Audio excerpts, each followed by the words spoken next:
Look who got their umbrella. Yeah, it took me all day and like 3 weekends, but I got it. I got it, and I'm happy. I'm actually super happy. After I won, I ate a bunch of strawberries, so yeah. But today we're reviewing the Spectral Blade. This is an event schematic from the Fortnite set that can be gotten, I believe, October 29th. I wouldn't check, but it will be returning October 29th with the Candy Cane LMG. Good weapon I also reviewed. I'll link that in the description below. I need to start doing that so you guys can get it more easily access to my videos. So yeah.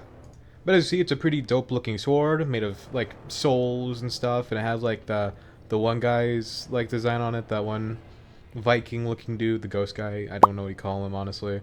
Voyager, maybe? Voyager? I don't know. The point being, it's a really cool looking sword, and it can be perked with double attack speed and crit and crit damage, which not all swords can be, but it could also have triple attack speed, which personally I'm not going to do because I want to balance it out, give it a full circle use, not just rely on attack speed. I want the perk it so that if I ever do want to use it without a certain build for it, it can be somewhat more functional in those situations. So yeah. And for our melee build, we're just using a simple Paleo Luna build. What she does is she adds 9% of your current health to melee damage, and with Blast of the Past, we get to increase our max health by 200%. So if we keep her health up, she'll be doing a buttload of damage, which is super nice, especially for situations where we might need to like kill enemies a lot quicker. Now it does come with a caveat where we're going to be dying fairly quickly, because if you know anything about my channel, I don't do good in hordes. So that's why we have Monster Mash. It will make it so that every time we, kill something with a melee, it, heals us. It's super tasty, super good. It's only by 50%, but that's, I don't think that's important. Now, of course, while we're doing that, I will be using my campfires, of course, to heal myself, depending on the situation. Now, I know in the past, I've placed these down, then they get destroyed, and I know that's probably going to happen again. It just seems to be destiny, but I'll try my best to stay alive and keep my health up so I can throw this more optimally. Anyways, let's get in game and let's test this out. Alrighty, we are in game, so let's go craft ourselves the Spectral Blade. I don't have many melees, so we don't have to scroll down that far, but it's in the S's, so of course, if you have your stuff alphabetically organized, you'll just find it there. Now for a secondary, I was kind of goofing off on livestream. I'm now streaming on Twitch, by the way, so if you want to go watch Late Night with Creature, I will more than likely be live tonight, and I'll be playing, of course, Fortnite and Fortnite-esque modes, probably save the world a bit. But point being, we also have the Last Word as our secondary. Pretty good revolver. Personally, one of my favorite weapons to save the world. Let's go in and let's just show off the sword. As you can see, it is tearing up, and if there's a big explosion like that, we can dash away with the alternate fire or swing, I guess. Like, it's the alternate ability where it lets you dash. That. I don't know what they exactly call it. Well, besides, the dash. Ult fire, I guess? Because, like, you do tap it. But as you see, it's absolutely shredding the enemies. It's a really good sword, and it has good perking options. Now, it will be doing more damage if I had another attack speed, but like I said, I kind of want to show this off in a multifunctional way and not just relying on attack speed fully. So let's say you're doing a constructor build and you just need a good melee. This could be a good case, so yeah. But you see, it is absolutely ripping up enemies, and if they're far away, you can dash and it'll home in on them. Not always the one in front of you, but sometimes a little back, but that's completely fine. Now, of course, since this is just Blast of the Past, we don't need coconuts. Well, coconuts would be handy, but we have, the Monster Smash lady, forgot her name, Ardeline, I think, right? But we don't need Total Rocking Out, since, of course, we're more relying on our health being up than the actual, the crit of it. But as you see, it one-tapped that Taker, which was super nice. And we actually got ourselves in a Kamen, so let's show it off. Now, it is a little hard, especially when the Taker seems to return from the dead. I don't know how that happens, but you see, Arleniza, or however you say her name, is keeping us alive during this situation, which is really appreciated. Now, we do have two nurses, keeping it to make it so this guy stays alive, but as we see, we focus on the nurses, they die. And then let's make it so we can now focus on the enemy. They were healing constantly, which is super tasty. And this guy isn't part of the encampment, so I'm just going to miss all my shots like a pro, yeah. I was aiming a bit too high, I know. But you see, it's a super tasty weapon. And then, okay, I missed that. Hold on, let me go up. Let me go up. I wanna do that. I see if we go up here, and then we can. Okay, come on, I can do this. I can do this. Okay, I cannot do it. I think it's not gonna let me. As you see, if we just go up here and... Fine, let's just walk up to here. As you see, if we walk up here and focus on the blaster, of course, we'll die, which is super tasty. Really nice. And we have a chest. I'm going to open it, which is, of course... Oh... Swift's Quartz is not bad. I also have a daily quest, it looks like. So I'm just going to... Oh, I don't have a pierce... Oh, wait. Yes, I do. I have my xenon bow. But I'm going to shoot into there, break some teddy bears. And I got all my teddy bears, so let's go back to the last word. Might review this weapon someday. Actually, that could be a live stream thing, maybe. You know, review the weapon on the live stream, because it's a good weapon. Of course, it is one of my favorites. I would have 144'd it, but, you know, I didn't think about that. And plus, I was a big fan of the Whisper 45 when I got my first supercharger, so that, of course, the Whisper 45 was the first ever weapon I supercharged. I know, really weird option. I had a friend call me a slur because of that back, like, 3 years ago. But that's unimportant. Anyways, I'll cut back if we find some targets, or, there we go, found some targets. Actually, no, after this one, I might cut back to the defense, because I think I've shown off what I really can. Of course, if I had a smasher, I will cut back. I know I always say that, but point being, I just want to show off this weapon, and as you see, it's doing really good. Of course, it will be turning October 29th. So, you know, if you're available that day or weekend, because it's on Wednesdays, or, you know, Thursdays maybe, if you're living in a weird time zone area. But as you see, it will kill the enemies. No, the survivor is running around like a little baboon. Little dumbass. But that's not an issue, especially since we're killing everything that comes near him. Yeah, you know, there's not really much to say except sword, go swing, swing, and kill. You see what it's doing? It's going swing, swing, and killing. Very, very tasty. Very tasty. So the mission hasn't started, but do you see what I see? Oh, I see a smasher! Let's go in with a swing and a shot. No, he did hit me, but that's not important. As you see, through a couple hits, he's already halfway to his health, and we move away.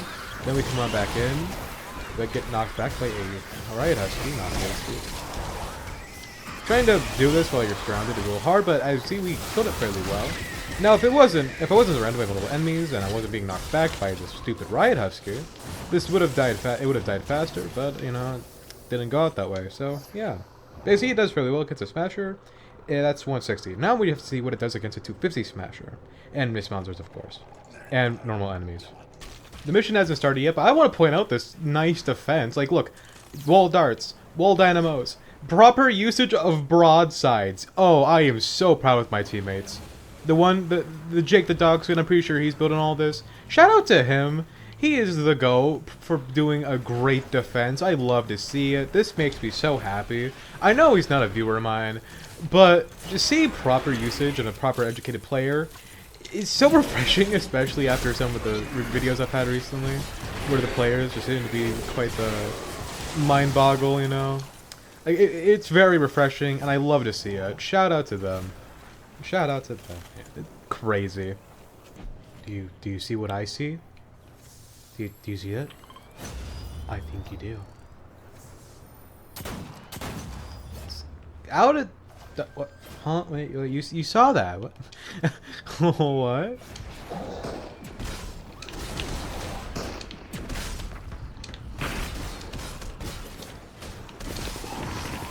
That was pretty good, pretty good. Teammates did start shooting in near the end though, but I think we got what we need to see about that smasher. Very tasty, very tasty. Honestly, I don't think this is going to require a second match to get a full opinion, because I think the opinion is pretty obvious. But we'll see that in the final analysis. Of course, after the defense, of course it starts when I cut away. Well, let's go see how well it can handle up a big crowd of enemies. Let's dash right in and just start swinging our sword. I like that one layer.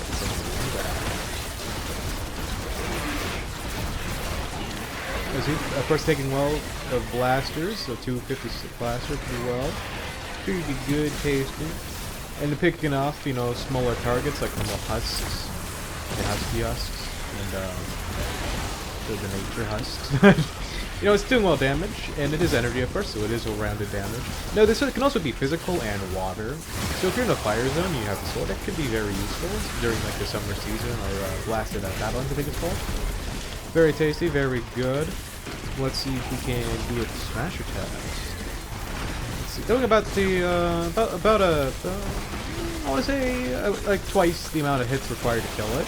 Not bad, not bad. Of course, I bet it would do more if we had a stronger hero that increases swords a bit more. Of course, everything would be better if we had a hero that increased every single type of damage. But I think it's pretty obvious that if there was one hero that you could use to increase your sword damage by like a trillion, that would be really broken. I think that goes to the thing, and then just taking the unmissing. As you see, for against basics, blasters, huskies, all around the rainbow, it does well. The smashers, it takes a bit, but you will kill them, and that is really good, especially for some weapons. Because some of the weapons I reviewed cannot kill a smasher with anything. I see if we got a smasher frozen, it does become a little bit easier to fight it, because well, it's frozen. And it's not moving, and it's not, escaping our wrath. Of course, I think when enemies are frozen, I think they do take double damage. I think. I could be absolutely wrong. Don't fact check me on that. I might be thinking of Ice Queen. She does buff the damage you do to frozen enemies. I could be thinking about that, and including into the trap itself. I think the trap itself does increase the damage enemies take when they're frozen on it, or around something like that. So it is a fairly good trap, of course. Better than the flame grill, I think, as I was saying. I see more proper usage of broadsides. I love to see it. Gosh, this is... I got the Delulu umbrella today after like 3 weekends of trying to get it. And then now I'm having good teammates in Save the World. Today must be like my lucky day or something. Like, honestly. Like, look at it. Look at it. It's so good. Like, proper broadside usage. Wall darts and spaces where broadsides wouldn't be useful. Freeze traps at the end of the fence, interchanging between 4 traps, and oh my god. Oh, it's so good. And the wall darts up here, so they get double damage. And if they fall, they go, oh my god, it's so, and then there's like a endurance area down here where it's like, there's a death tunnel. Oh my god, I love this defense so much. I'll see you on the second wave. Alrighty, we are in the second wave. We do have a crowd of enemies as usual, shocker. So let's go in, let's start swinging our sword, just cleaning them off, and then if we can go down there with a dash and kill them before they fling it.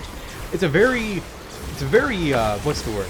Like a very active weapon. You're always doing something. You're running away, and then you can dash right back into action. Like, you're always moving and you're always swinging. You're doing crazy damage, and when you have to, if you're low, about to take damage, you can just do that dash away, or dash towards him even. Now, of course, since I'm a ninja, I can't double jump away, kind of like this, and just stay out of danger. Let's go focus on the taker. These are air enemies, of course, so it is a little hard to do a little fighting with them. But I see we did the dash with melee, and it died. I don't know more what you want. Now, we do have roughly about 2 million health, so if we were at full health, we of course would be doing more damage. And look what I was talking about. They're just breaking it for changing a little bit. Actually, it's more about 1.5 million, but you get my point. It was close. Oh, we just had a lag spike. Ooh, yikes! I don't know if you saw that. Kind of jittered. As you can see, if we just dash into enemies and run up to them. Now, if you had a mobility hero like Dire, you could just run around full Baron speed with the other speed heroes in support and absolutely just wipe the floor. Because you'd be a non-stop killing machine. You just keep on moving, which is very, very tasty, may I add. Now we do have our mini-boss, and it's a melee boss. That is a good change. Now you see, against a mini-boss, it's doing roughly about the same as a smasher test, actually. It's taking a couple more hits. Now, our teammate is using a, what's it, a pot shot. I'll pop it on screen. And as you can see, it's doing fairly well. Normal melee damage stuff against that. Now, for mini-bosses, I would personally use the Stormblade. Ooh, this stunned real hard. Oh. But, what was I saying? Personally speaking, for mini-bosses, I would be using the Stormblade with credits got as the explosion. Because besides that explosion doing a lot of damage, it also counts towards the Monster Mash's melee bonus. So where, when you kill an enemy, it gives you 50%. And since that explosion includes enemies that, killed, it kind of has that. You know my point. You kill something with the explosion from the sword, and all that explosion damage will actually go towards your health. It's super nice. A good way to stay immortal and save the world. But of course, with her, with her, What's that one hero? I'll pop it on screen. The white Fiona lady. I forgot her hero name. Oh, Whiteout Fiona. I'm stupid. But, you know, Whiteout Fiona with her in the lead will make that sword fit a ton, since, you know, it's a base game sword and doesn't have much unique perking options like the Spectral blade we're testing out today. But you get my point. If we test it without, if we test it with her, of course, it will be absolutely wiping. And for the mini boss, it would actually kill it fairly a little bit quicker, but that's not the biggest issue. Because, of course, it did the job, and our teammates, of course, did help, so shout out to them, I appreciate it. So, yeah, I think I've got what I need to show, and I'll see you back in lobby. So, would I suggest the Spectral Blade as a primary weapon in Fortnite Save the World? Yeah? Like, you just saw the footage. Why do you need my conclusion? You should have been able to come up with your own conclusion at this point, dude. I'm just kidding. But point being, it's a super great weapon. It absolutely shreds up enemies, and of course, when you use it the way I was using it, you're always going in and out of combat, keeping your health up, and just staying alive. It's a very versatile weapon, as in you can perk it in multiple options. Have double crit damage with not double crit damage. Well, no, you can also have a... There's so many ways that I'm getting the ways tied up. It's a very flexible weapon. It is like the Swiss Army Blade comparison I did with the Turncoat video. You can perk it in multiple ways to fit your playstyle, and it's super great. Like, honestly, it's a great weapon. And I got nothing else to say really about it because that's it. You know, it's good. You want me to do a dance too to explain it that it's good? Here, I'll do a dance. Yeah, I'll do a dance. No, wrong one. So it's so good, guys. You should test it out. Yeah, I'm doing a dance though. I'm doing a dance about it too. Dancing across your screen, going all around. Yeah, try it. It's a good weapon. Honestly, it is. Anyways, I hope to see you at Late Night with Creature tonight on Twitch, of course. Link in description, and I'll see you next time. Goodbye.